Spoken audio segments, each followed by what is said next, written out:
காஷ்மீர் பகல்காம் படுகொலைகளை நிகழ்த்தியவர்கள் உலகின் எந்த மூலையில் இருந்தாலும் அவர்களும் அவர்களின் ஆதரவாளர்களும் நிச்சயம் தண்டிக்கப்படுவார்கள் என்று இந்திய பிரதமர் நரேந்திர மோடி ஆவேசத்துடன் தெரிவித்திருக்கிறார்.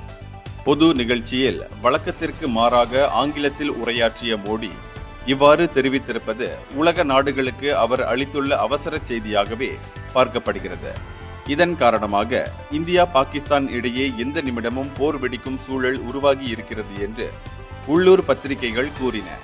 ஜம்மு காஷ்மீரின் அனந்த்நாக் மாவட்டத்தில் உள்ள பகல்காமில் பயங்கரவாதிகள் 26 அப்பாவி சுற்றுப்பயணிகளை சுட்டுக் கொலை செய்திருக்கின்றனர்.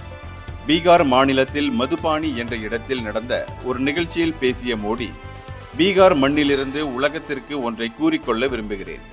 அப்பாவிகளை கொன்ற தீவிரவாதிகள் உலகின் எந்த மூலையில் இருந்தாலும் அவர்கள் தப்ப முடியாது. பயங்கரவாதிகளை தண்டிக்காமல் விடமாட்டோம் என அவர் தெரிவித்தார். இதற்கிடையே பயங்கரவாத தாக்குதலால் பரபரப்பான சூழல் நிலவி வரும் நிலையில் எந்த அறிவிப்பும் இன்றி அரபுக்கடல் பகுதியில் போர்க்கப்பலில் இருந்து ஏவுகணையை ஏவும் சோதனையை மத்திய அரசு வியாழக்கிழமை திடீரென நடத்தியது.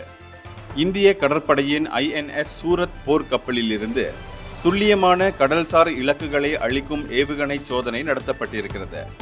இதனால் பதற்றம் அடைந்திருக்கும் பாகிஸ்தானும் ஏவுகணை சோதனையை நடத்தப் போவதாக அறிவித்திருக்கிறது.